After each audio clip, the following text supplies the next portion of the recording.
pengurusan sekolah yang berusaha Encik Nur Mansur Ismail, Timbalan Pegawai Pendidikan Daerah Sektor Pembelajaran, yang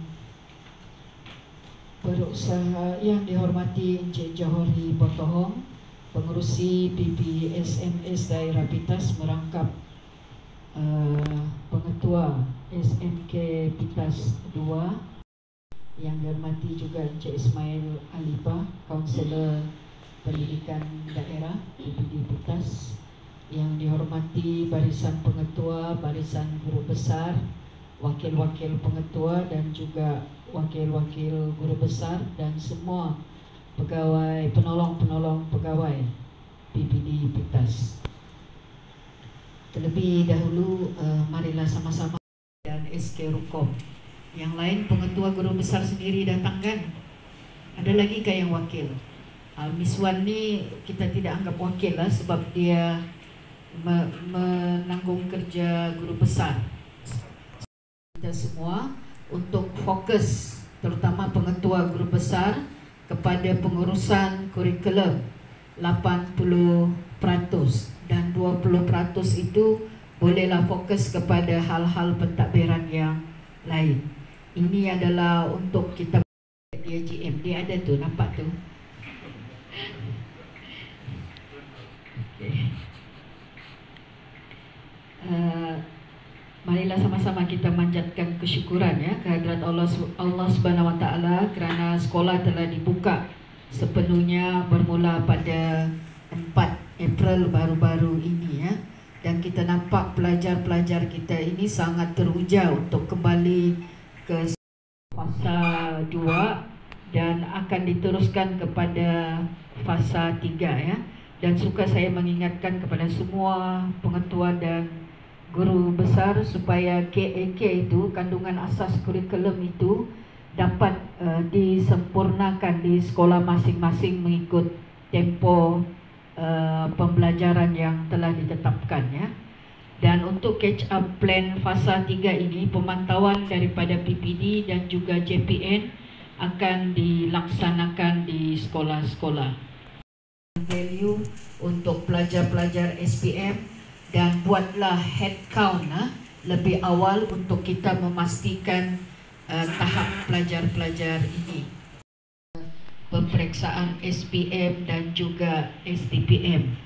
Dan kita akan perluaskan lagi dialog prestasi dan selia bantu ke sekolah-sekolah tuan-tuan, sama ada dibuat secara Google Meet ataupun secara bersemuka.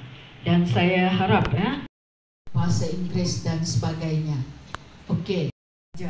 Oleh kerana tidak ada sudah pemeriksaan UPSR di sekolah, jadi PPD inilah dijadikan sebagai tools ataupun alat untuk penilaian kepada pelajar-pelajar ini ya.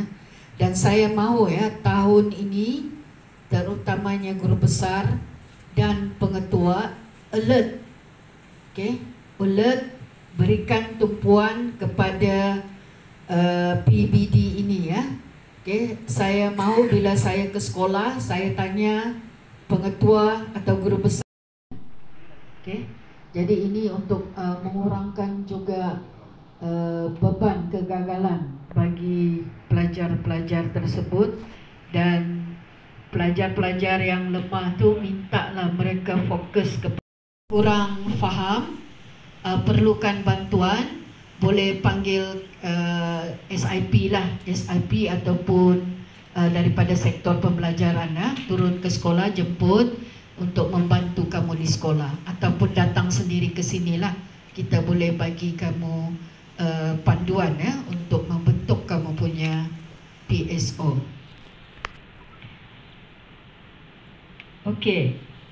Jadi pastikan setiap sekolah itu sudah ada takwim dan perancangan. Jika kamu ada buat buku pengurusan, ini buku catatan saja, bukan buku pengurusan.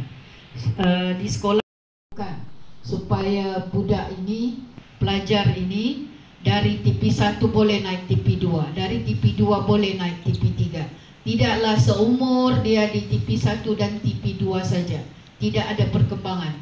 Bila pelajar ini, murid ini tidak ada perkembangan, sepertilah juga kita tidak bekerja ya untuk ataupun tidak berusaha untuk pelajar ini. Jadi tahun ini pastikan semua pengetua guru besar alert, kerana dalam mesyuarat seterusnya kita akan membentangkan PBD ini secara terperinci, dan saya mahu guru besar jawaban kepada semua pembentang dalam mesyuarat JKKD ini, dan mengharapkan agar maklumat yang akan dibentangkan itu akan dapat membantu menguruskan pembelajaran di sekolah dengan lebih baik, selaras dengan slogan katakan tidak kepada nombor 16, katakan ya kepada 10 terbaik. Sekian, wabillahi taufik wal hidayah. Assalamualaikum warahmatullahi wabarakatuh.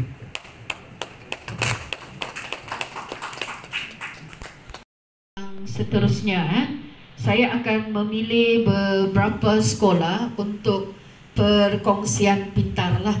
Jadi sebelum kita mesyuarat itu, mungkin sebulan atau 2 bulan, saya akan beritahu ya kepada pengetua atau guru besar itu untuk mereka berkongsi dalam mesyuarat kurikulum. Apa-apa saja perkongsian pintar di sekolah ataupun amalan terbaik di sekolah. Dan saya penyerahan pelaporan PBD November 2021 4.2.1. Saya ringkaskan saja sebab masa sangat terhad untuk kita. Muka surat 7 para 4.4.2.1i semua kosong. Semua pengetua guru besar sudah tahu ini, kecuali yang selalu minta wakil yang tidak tahu. Okay, next. Okay, objektifnya ialah strategi untuk mencapai kecapaian 3.0 ini ya, tuan-tuan. Jadi melihat pembentangan saya ini, kerana ada beberapa perkara yang perlu kita ambil perhatian lah. Objektif pembentangan kecapaian 3.0 setiap individu ni, bila orang key-in, orang akan dapat 20 mata jam kredit ini. Sebab untuk pengumuman tuan-tuan puan-puan, dalam latihan ini kita mesti cukup 42 mata jam kredit setahun. Lain lagi yang 7 hari berkursus setahun itu. Maknanya kalau kita cukup 7 hari berkursus, tapi kita tidak cukup 42 mata jam kredit, masih juga dianggap tidak lengkap kita punya latihan. Itu peringkat latihan lah. Okey, yang seterusnya pastikan 10 namakan dia sebagai langkah saujana.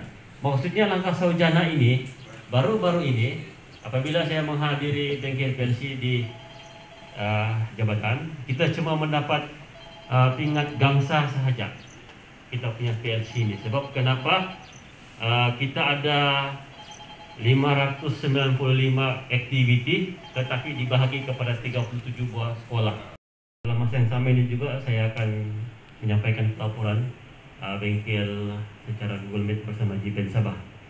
Jadi tuan-tuan dan puan, inilah hala tuju pengurusan PLC kita di PPD kita untuk tahun 2022. Next. Okey. Kita punya pegangan. Inilah kata-kata kita punya mantan KPPM kita. PLC ini saya rasanya semua pengetua guru besar sudah tahu ini PLC ini kan. Kasih next saja. Ini buku dia. Kopinya sudah disilakan secara seperti kepada semua sekolah. Ada sekolah? Okey. Nanti saya post sekali lagi buku ini. Buku ini saya pun lupa sudah ada lebih kurang berapa puluh muka surat itu. Jadi sekolah beli print, tidak ada masalah.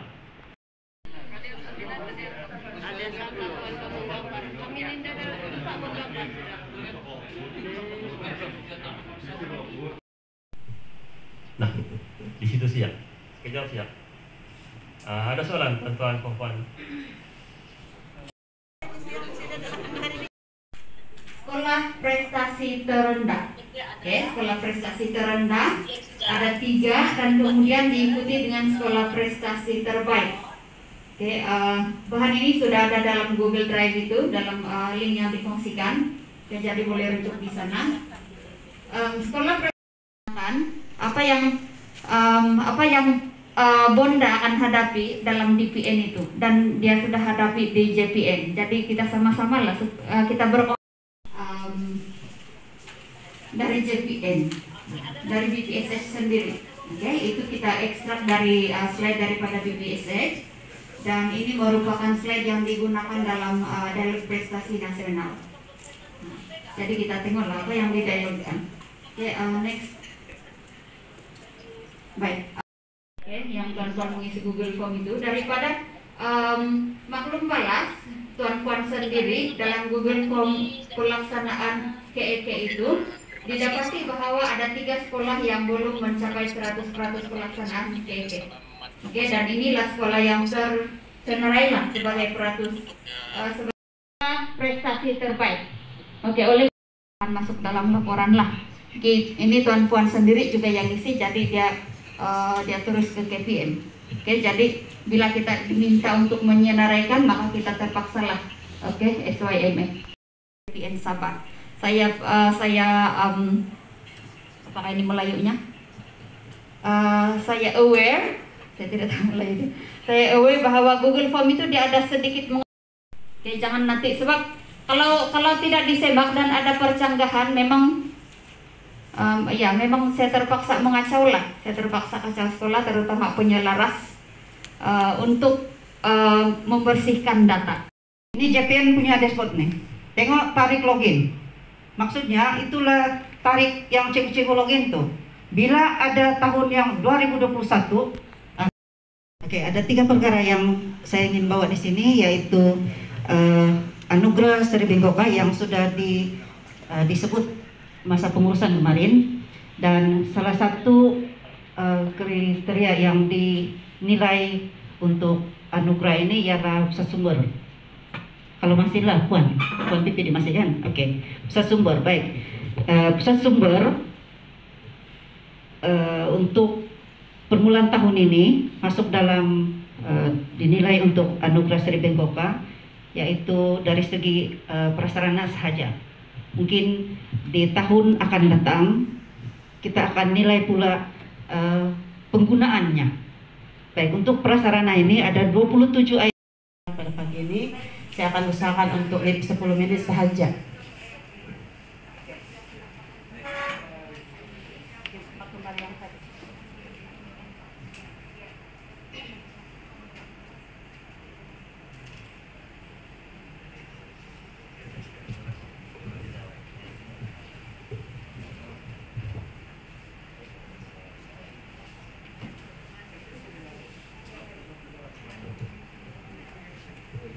Oke, saya berdiri untuk pagi ini untuk unit prasekolah bagian kurikulum di sektor pembelajaran.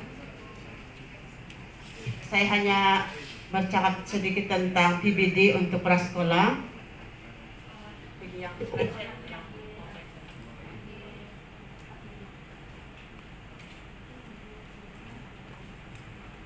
Oke, next. Oke, tujuan pembentangan saya pagi ini adalah berkongsi dapatan daripada dialog prestasi instrumen pentaksiran prasekolah kebangsaan atau IPPK bersama sektor prasekolah CPN. Assalamualaikum warahmatullahi wabarakatuh. Selamat tengah hari sudah barangkali kan. Ya, yang berusaha Bunda BPD dan Melati BPD Lajim, yang dihormati Timbalan Sektor Perancangan Cik Marmin, Timbalan Sektor Pengurusan Sekolah Tuan Musa, dan semua ahli mesyuarat pada hari ini. Oke, saya akan membentangkan tentang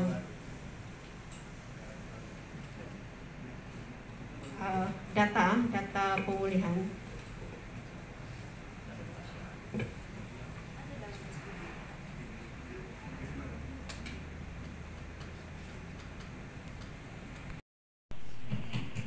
Pertandingan pengukuhan kurikulum. Oke, kita ada untuk tahun ini kita ada 15 acara. Digabungkan sekali lah. Tahun lepas jadi asingkan.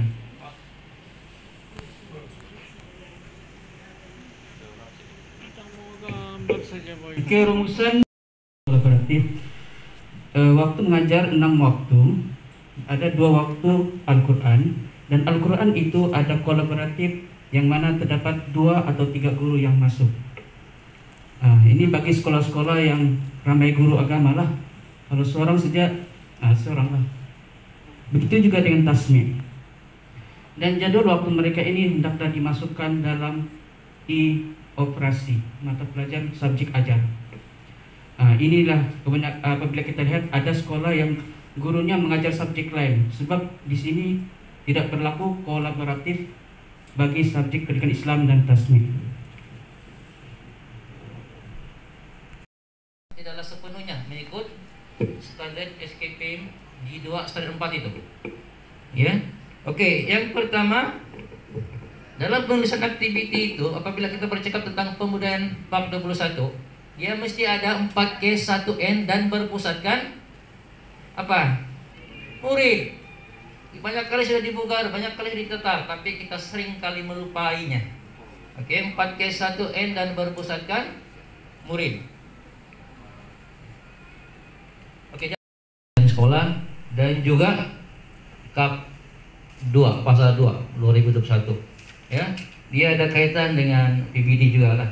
Cuma hari ini fokus saya kepada penulisan RPH. Jadi kalau RPH semua terlibatkan. Jadi ada kaitan juga dengan data PBD kita. Kenapa masih TP1, TP2 tidak berganjak ke TP3 ke TP4 dan seterusnya lah. Oke.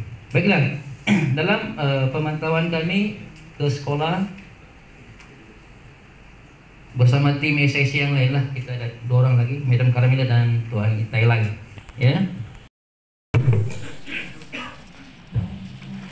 Salam Ramadan untuk semua. Ada beberapa perkara tuan-tuan. Yang pertama sekali ialah berhubung dengan pemutihan kohort umur. Ini telah pun kita kongsikan kepada tuan-tuan surat siaran. Semua pelajar yang belajar di sekolah tuan-tuan itu hendaklah mengikut tahap umur bersekolah. Tahun 1 7, tahun 2 8 dan begitulah seterusnya. Oke. Yang seterusnya, yang keduanya ialah berhubung dengan ujian UKM. Ujian UKM ini telah pun kita war-warkan dan ada. Assalamualaikum dan salam sejahtera. Terima kasih, Masyarakat Majelis.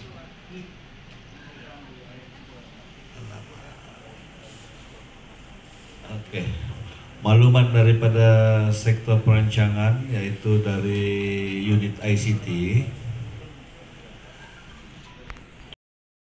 yang kritis. Oke, dan yang keempat adalah kreatif. Ini yang paling tinggi. Dia sudah ada kritis sudah, tapi dia mau cetuskan ide yang baru. Dia semakin kritis. Jawabannya berbeza dengan jawaban yang lain, tidak meniru.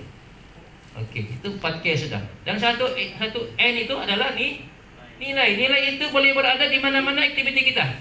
1, 2, 3, 4, 5. Kalau 5 aktiviti kita pada hari itu.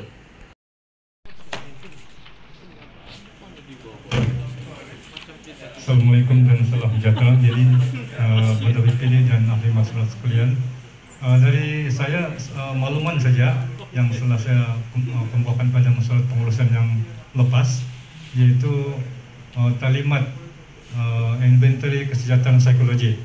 Jadi talimat itu akan diadakan esok pada jam 9 kalau tidak silap secara Google Meet, dan surat telah pun kita kongsi kita sudah upload di grup, dan sudah juga PM kepada sekolah-sekolah yang berkenan, sebab ada 12 sekolah yang terlibat dan yang lain itu mungkin clearance tahun depan. Jadi oleh itu teman-teman, saya bagi pihak Rosetia mengucapkan selamat berpuasa dan berjumpa lagi akan datang. Semoga teman-teman selamat sampai ke destinasi masing-masing.